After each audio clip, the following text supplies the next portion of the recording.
একাদশ শ্রেণীর শিক্ষার্থী মায়েরা, আমাদের নিয়মিত অনলাইন ক্লাসের আজকে আমরা পরমাণু গঠনের আবারও আলোচনা করব।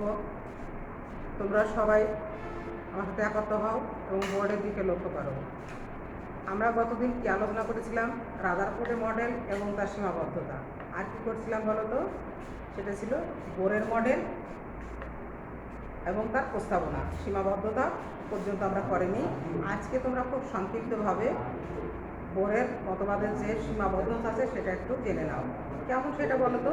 যেমন আমি বলি, বোর যে কথাটা বলছেন যে একটা পরমাণু যে ইলেকট্রনটা বিভিন্ন কক্ষপথে ঘুরছে, সেই ইলেকট্রনটা ঘূর্ণায়রত অবস্থার তার যে কৌণিক ভরবেগ MVR এর মান কি বলো তো? NH/2π আমরা কতদিন দেখেছিলাম। এখানে যে কথাটা আসছে এম আর ভি, হাইজেনবার্গের মতবাদ অনুযায়ী আমরা জানি যে ইলেকট্রন কিন্তু দ্বৈত ধর্ম পালন করে। তার বস্তু ধর্ম আছে বা কণা ধর্ম আছে এবং তরঙ্গ ধর্ম আছে। এই হিসাবে একটা ইলেকট্রন যখনই আমরা তার ভরকে হিসাব করতে যাই, বেগ হিসাব করতে পারি না। যদি বেগ হিসাব করতে চাই, ভর হিসাব করতে পারি না। এবং হাইজেনবার্গ সেটাকে কিন্তু প্রমাণ করছেন। এই হিসাবে কিন্তু হাইজেনবার্গের মতবাদ বোরের মতবাদে ব্যাখ্যা করা যায় না। একটা ভুল। দ্বিতীয়ত দেখো, বোরের মতবাদে যেটা বলা হয়েছে তিনটে প্রস্তাবনা, সেটা হচ্ছে একটা মাত্র ইলেকট্রন বিশিষ্ট পরমাণুর ক্ষেত্রে অর্থাৎ হাইড্রোজেনের ক্ষেত্রে প্রযোজ্য, অথবা একটা মাত্র ইলেকট্রন বিশিষ্ট আয়ন যেমন লিথিয়াম আয়ন এর ক্ষেত্রে প্রযোজ্য। এছাড়া তোমরা দেখতে পাবা যে এইখানে বলা হয়েছে যে ইলেকট্রনগুলো বৃত্তাকার অনুমোদিত কক্ষপথে চলাচল করে। বৃত্তাকার অনুমোদিত পথে যে চলাচল করে, এই কথাটা পরবর্তীতে কি হয়েছে, আসলে ঠিক বৃত্তাকারে কিন্তু চলে না। সোমারফিল্ড বলছে না, এটা সর্পিল আকারে চারিদিক দিয়ে চলতে থাকে। ফলে উনি আকার আকৃতি সঠিক ধারণা ওনার মতবাদে দিতে পারেননি। আরও একটা ব্যাপার এখানে থেকে যায়, সেটা বর্ণালী। উনি বলছেন যে ইলেকট্রন শক্তি শোষণ করে উপরে শক্তি স্তরে যায়, ইলেকট্রন বিকিরণ করে নিচে শক্তি স্তরে আসে। এখানে আসা এবং যাওয়ার বেলায় মনে হচ্ছে ওনার কথা অনুযায়ী রেখাগুলো একটা আলাদা রেখা বা সূক্ষ্ম রেখা হওয়ার কথা, কিন্তু বাস্তবতাটা দেখা যায় না। কোনটা দেখা যায়? সেটা হচ্ছে একটা গুচ্ছ রেখা, একাধিক রেখার সমাহার দেখা যায়। যেমন তোমরা রংধনুতে দেখতে পাবে, একটা রং ফাঁকা ফিকে হয়ে আসছে, আর একটা রং ডিপ হচ্ছে, একটা রং ফিকে হচ্ছে, একটা রং ডিপ হচ্ছে। এটা কিন্তু গুচ্ছ রেখার সমাহার। অতএব ওনার মতবাদে কিন্তু এটার পরিষ্কার পরিচ্ছন্ন ব্যাখ্যা নাই। আরও একটা ব্যাপার দেখো, জিমান আর স্টার ওনারা বলছেন যে ইলেকট্রন যাওয়া এবং আসার ফলে যে বর্ণালীর সৃষ্টি হয়, এই বর্ণালীগুলা ইলেকট্রনের যেহেতু দ্বৈত আছে, ধর্ম আছে, এদের ঘূর্ণনও কিন্তু দুই রকম, একটা নিজের অক্ষের পরে আর একটা আছে কক্ষপথের পরে। ফলে এখানে যে অবস্থাটা সৃষ্টি হয় সেটা হলো রেখাগুলো বেশি রকম সূক্ষ্ম সূক্ষ্ম রেখায় ভাগ হয়ে যাবে বা একাধিক রেখা সৃষ্টি হবে। যত বেশি ইলেকট্রন চলাচল করবে তত ম্যাগনেটিক ফিল্ড বেশি সৃষ্টি হবে এবং রেখাগুলো অনেক পাওয়া যাবে। এই ব্যাখ্যাটাও কিন্তু বোরের মতবাদে নাই। এগুলো বোরের মতবাদের সীমাবদ্ধতা। এখন আমরা যে কাজটা করব, আজকে আমাদের নতুন টপিক যেটা, সেটা হচ্ছে বোর্ডে দেখো n-তম কক্ষপথে ইলেকট্রনের ব্যাসার্ধ নির্ণয়, বোরের মতবাদকে কাজে লাগিয়ে। দেখো তোমরা, আমরা কি জানি, ধরে নাও একটা ইলেকট্রন তৃতীয় কক্ষপথে ঘূর্ণায়রত। এই ইলেকট্রনটা এর ভরটা যদি আমি মনে করি m, যে বেগে যাচ্ছে বেগটা যদি মনে করি v, আর কেন্দ্রের থেকে এর যে দূরত্ব এটাকে যদি মনে করি r, ঠিক আছে? এখন তুমি দেখো যে কেসটা এখানে আসছে, যে বিষয়টা আসছে, সেটা হচ্ছে এই কেন্দ্র কিন্তু ইলেকট্রনকে আকর্ষণ করে। কেন্দ্র কি করে? ইলেকট্রনকে আকর্ষণ করে, কেননা এটা পজিটিভ চার্জযুক্ত, ইলেকট্রন নেগেটিভ চার্জযুক্ত। এখানে ধরে নেওয়া হচ্ছে প্রতিটা ইলেকট্রনের জন্য কেন্দ্রের যে চার্জ তার নাম হচ্ছে ZE, মানটা কত বললাম আমি? ZE। আর নির্দিষ্ট দূরত্বে আছে আরেকটা ইলেকট্রন, দুই ইলেকট্রনের গুণফল, একে যদি তুমি দূরত্ব r দিয়ে ভাগ করো এবং তার বর্গ করো, এটা কিন্তু এই ইলেকট্রন কর্তৃক কেন্দ্রের দিকে আকর্ষিত বল বা কেন্দ্রমুখী বল। কি হলো বলো তো? এটা আমি লিখতে পারি ZE²/r²। তোমরা কুলম্বের সূত্র থেকে এটা বুঝতে পারবা যে m1m2/d², সেই অনুযায়ী কিন্তু এটা আসছে। এটা কি তাহলে কেন্দ্রমুখী বল।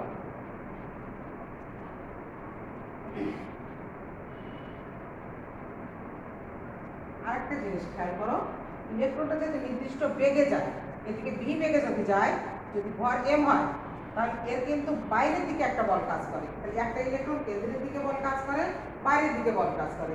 কেন্দ্র বহির্মুখী বলটা হবে M V square by R. M V square by R, এটা হচ্ছে কেন্দ্র বিমুখী বল।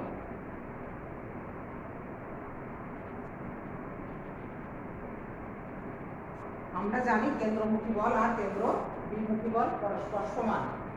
তাহলে কি হবে? নিঃসন্দেহে Z square by R square সমান সমান এম বি স্কোয়ার বাই আর।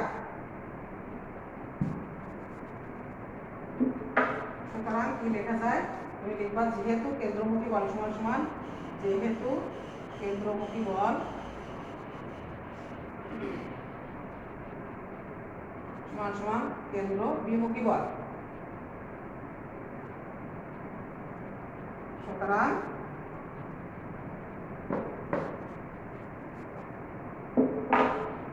কি লিখতে হবে? সুতরাং কেন্দ্র সমান সমান M V square by R.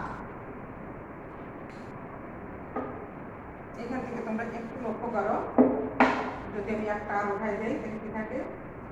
Z square by আর সমান সমান কিন্তু M V square, M V square by one. এখানে আর কিছু থাকে না, শুধুমাত্র তুমি বি স্কোয়ারটাকে এক পাশে রাখো, তাহলে দেখো কি আসে? বা বি স্কোয়ার সমান সমান জেড স্কোয়ার বাই এম আর। তাও এক নাম্বার সমীকরণ দিয়ে রাখো।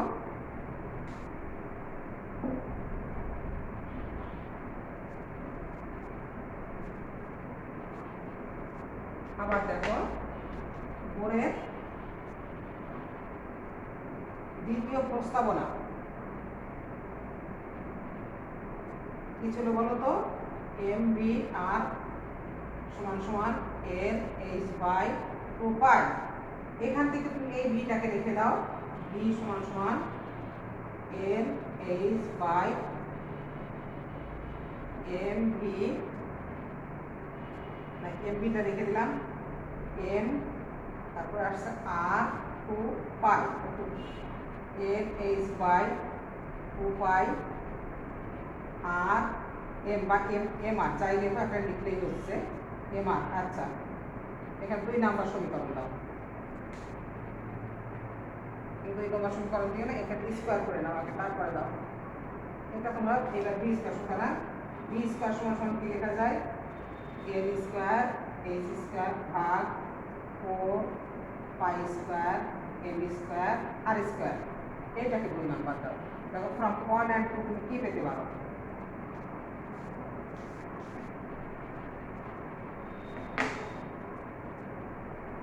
দেখো 2 নম্বর সমীকরণ থেকে পাই যে এইটাও বি স্কোয়ার, এইটাও বি স্কোয়ার। অতএব কি লিখতে পারি বলো তো?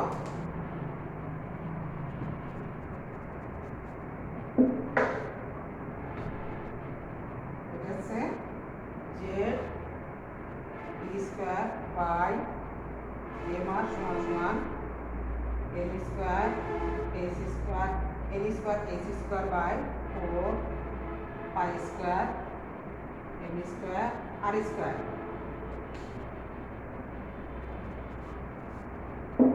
দুই পাশ থেকে একটা আর উঠায় দাও,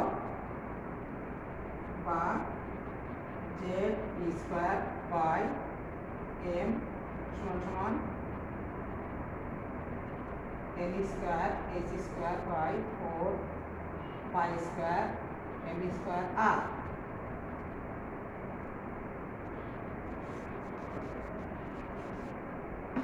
বা এখান থেকে জেড ই স্কোয়ার বাই 1 সমান সমান L square H square by 4 pi square M R. আরটাকে তুমি কোনাকুনিভাবে নিয়ে আসো। আর সমান সমান L square H square by 4 pi square M Z D square. ঠিক আছে, দেখো ব্যাসার্ধটা নির্ণয় হয়ে গেছে। আর আমরা কি করলাম বলো তো, এনতম কক্ষপথে ইলেকট্রনের ব্যাসার্ধ নির্ণয় করলাম। এইটার পরিপ্রেক্ষিতে এখান থেকে আমাদের অঙ্ক করা লাগবে, তোমরা খেয়াল রাখবা। আবারও আগে থেকে বলছিলাম, আবারও বলি, এইচ স্কোয়ার এটা প্লাঙ্কের ধ্রুবরাশি। যদি এইচ এর মানটা জুলে বসাও, অবশ্যই ইলেকট্রনের এই ভরটা কিলোগ্রামে বসাবে। যদি এটাতে আগে বসাও, এটা গ্রামে বসিয়ে অঙ্ক করবে। ঠিক আছে, এরপরে দেখো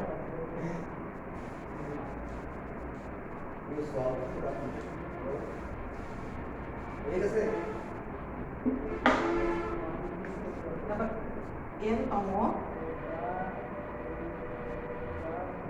কক্ষপথে শক্তি নির্ণয়।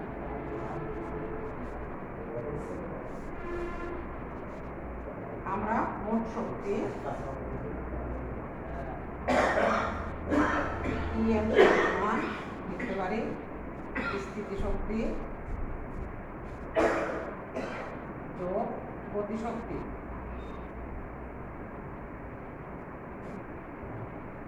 স্থিতিশক্তিটাকে আমরা প্রকাশ করতে পারি মাইনাস জেড স্কোয়ার বাই আর। আর গতিশক্তিটা হচ্ছে হাফ এম ভি স্কোয়ার।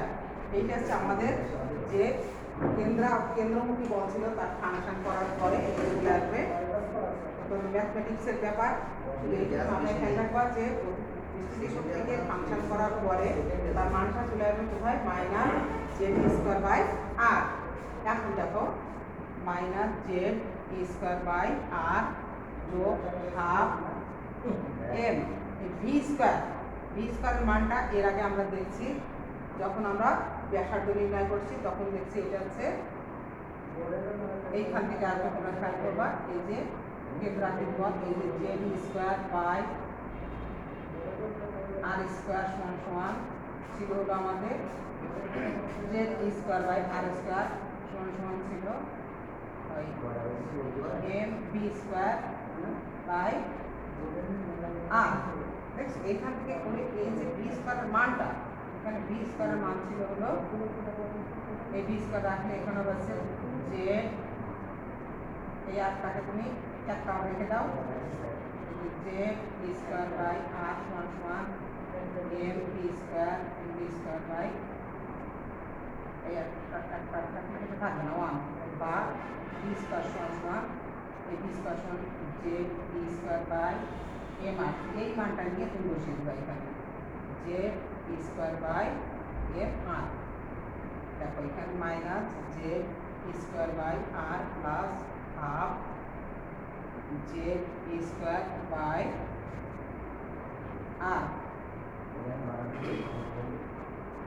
এটা চলে আসবে, এটা হচ্ছে মাইনাস জেড স্কোয়ার বারের থেকে half plus Z square by R বাদ দিলাম, থাকলো কি বলো minus Z square by R. এই হচ্ছে আমাদের কি নির্ণয়, মোট শক্তি নির্ণয়। আমি কিন্তু তোমাদের এইটা পুরানো সম্পর্কটা দেখিয়ে দিলাম যে কোথা থেকে আমার এটা আসলো। এখন আমরা দুইটা জিনিস বের করলাম।